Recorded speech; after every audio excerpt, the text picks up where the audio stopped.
Today we're going to begin working on obstacles. I'm going to be using Pisa. Already we kind of demonstrated a little bit of how to begin obstacles and introducing obstacles to our horses with Manny, with the tarp. But now we're going to go ahead and do this in a bigger space. We're no longer in the round pen. We're now in the arena. So what I want you guys at home, if you start working in bigger spaces, it doesn't matter if you have a round pen sized area to work in. That's the ideal space to begin working on this the Liberty exercises. But when you do go and move on into bigger spaces, the mentality that I want you guys to have is I want you to think of this as no different than a big round pen, okay? So if we're going into the arena and we're like, oh my gosh, I'm in the arena, please don't leave me, then our horses are gonna feel that tension and that change, and they're gonna start to get worried and they're gonna know there's been a change. So I want you guys to think of this, no big deal.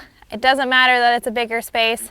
I'm just gonna treat it as a round pen. So that's the mentality I'm gonna have with Pisa, and that's the mentality I want you guys to have as well. So I'm gonna go ahead and get connected with her. I'm gonna warm her up, kind of going over the basic maneuvers that we've already gone through with her, just the basic Liberty movements. And what you'll see is that all these things are just building towards being able to help guide her over the obstacles. So what I love about obstacles is that they are giving the horse a job, a reason, a purpose for all this body control. So I love having that visual. I love giving that horse a true job, a true purpose, and they seem to really enjoy it.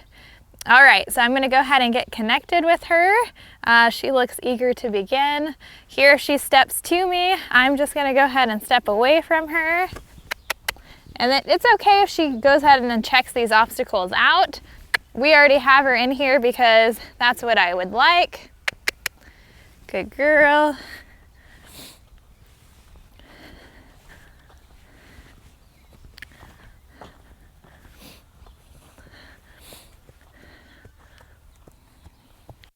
And then here she passes me. She's just looking around. Some things have changed in her environment. Good. So ideally what I'd like to do is I want to put her in kind of an open space where I'm not going to be in the way of hitting anything accidentally. And what I'm going to do is I'm going to start with the centering exercise.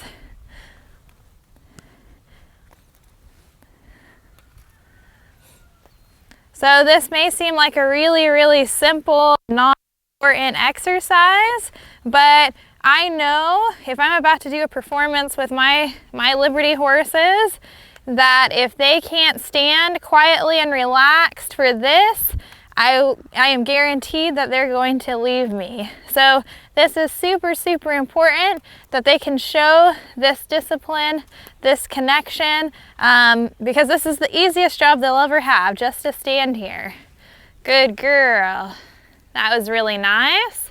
I'm going to go ahead and ask her to do a flex in each direction. Make sure she's really paying attention. Very good. Nice flex. I'm going to switch, do the same thing on the other side.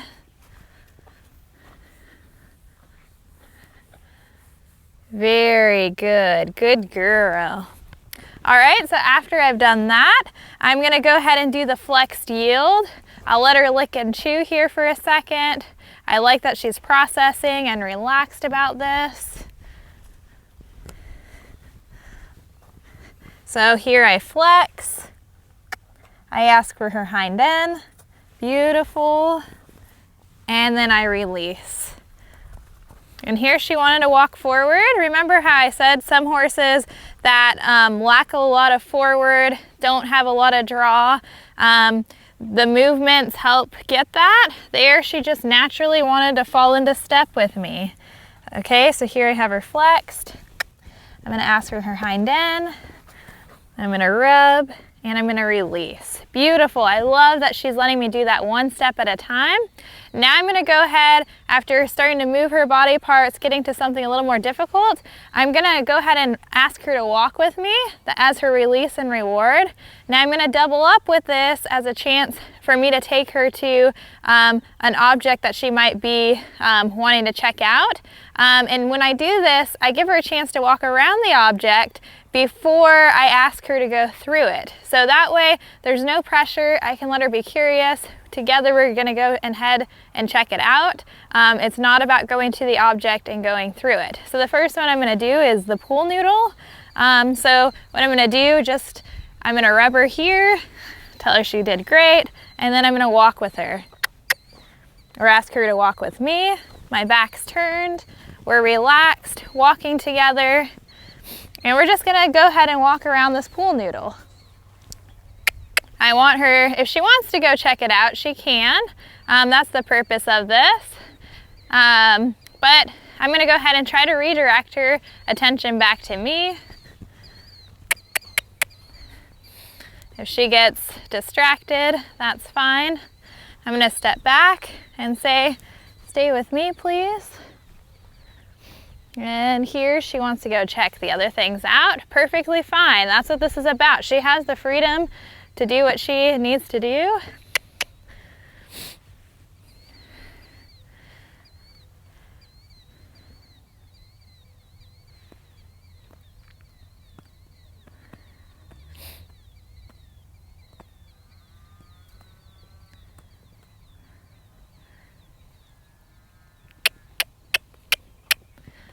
Try to catch her eye here. I'm gonna step away and then just make sure she's staying connected to me. Good girl.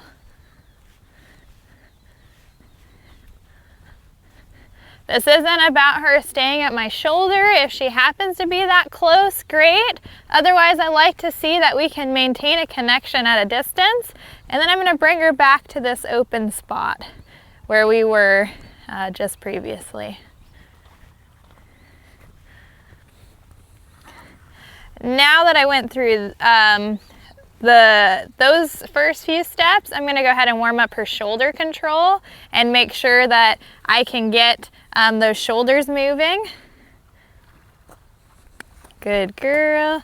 And again, she's kind of forward. This is that one where if there was a line forward and I'm standing on that line directly in front of her foot. Here she's anticipating. You're all right. I know, we did a lot of lateral, didn't we? And then I'm also drawing a line with my whip from her cheekbone to her shoulder point. There, that was a really nice step. Good girl. So she doesn't have to do it a lot. I just want to know that she can move that shoulder. I'm going to go ahead and do the other side. I just wanted to release after she struggled with that for a little bit.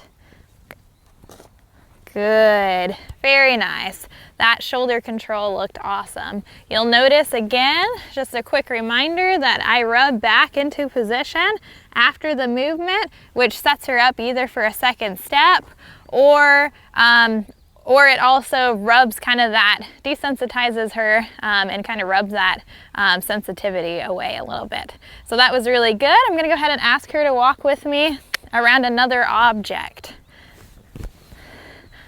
So again, we're still not going through any of the obstacles. We're just checking out the obstacle course together with no pressure of her having to go through anything. If she wants to check things out, that's fine.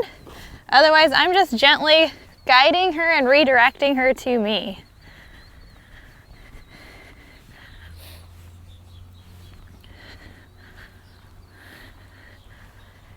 Very nice, and then we're gonna loop back to that spot where we were warming up. I love that she's getting more confident with staying with me, but she's also curious enough to sometimes kind of look around and see the changes to her environment.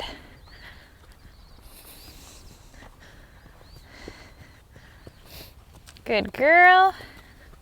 So now I'm going to go ahead and warm up the side pass.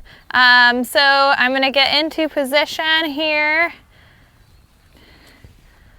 This is the one where we're creating that fence. I'm gonna cross my legs and ask her to move over. Very nice. She kind of wants to curl around. She's thinking about those liberty circles. We're not gonna be too picky. She picked up her body and moved laterally. That was what's important about this. Okay, I'm gonna switch sides, do the same thing.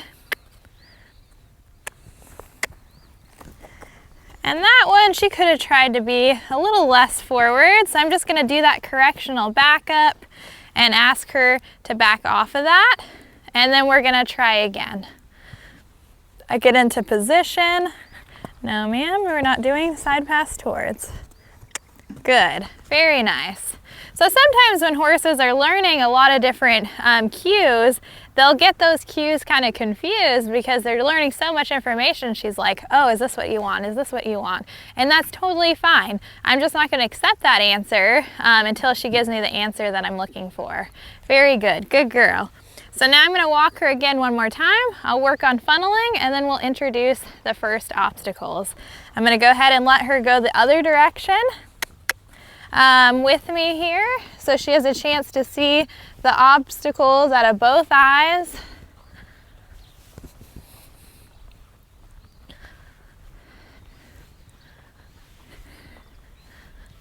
And here, if I lose her, that's okay. She always has that freedom to make that mistake. I'm just going to try to catch her attention here. I'm going to be moving on a circle until I need to change directions. And I'm always gonna walk at a diagonal to help so that she can break the distance and catch up. If I were to walk straight, I would get too far ahead of her and she'd lose motivation to catch up with me. Good girl.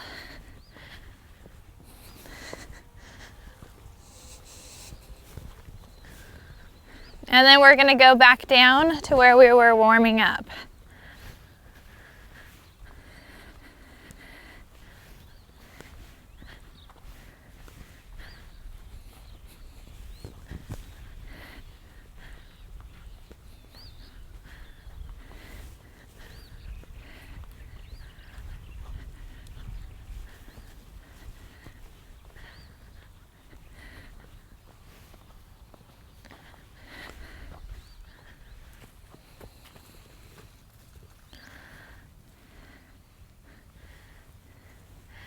I'm gonna go ahead and I'm not gonna warm up the backup. The backup is the other maneuver that we did. I'll work on the backup a little later.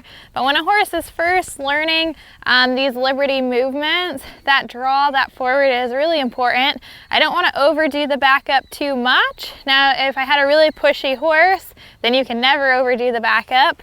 But because I really want her to be focusing on draw today, I'm not gonna warm up and overdo the backup.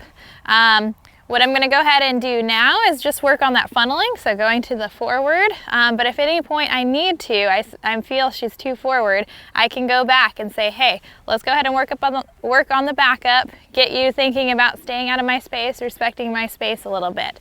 So I'm gonna go ahead and warm up the funneling forward. I'm gonna step off to the side, create energy with one whip, and then redirect it to me with the other whip. As long as she's coming forward, my whips are nice and loose and relaxed. And then I'm gonna change direction by just slightly going the way, changing the direction I'm moving and just making sure I use my whips to guide her the way I want. If her shoulder falls in, I can lift with one whip, and then if she starts to drift out, I can redirect her with the other. Here I'm gonna stop, and there she was really respectful. When I kind of put that barrier up, she stopped her feet. So that was really good. We'll go ahead and start introducing the obstacles now.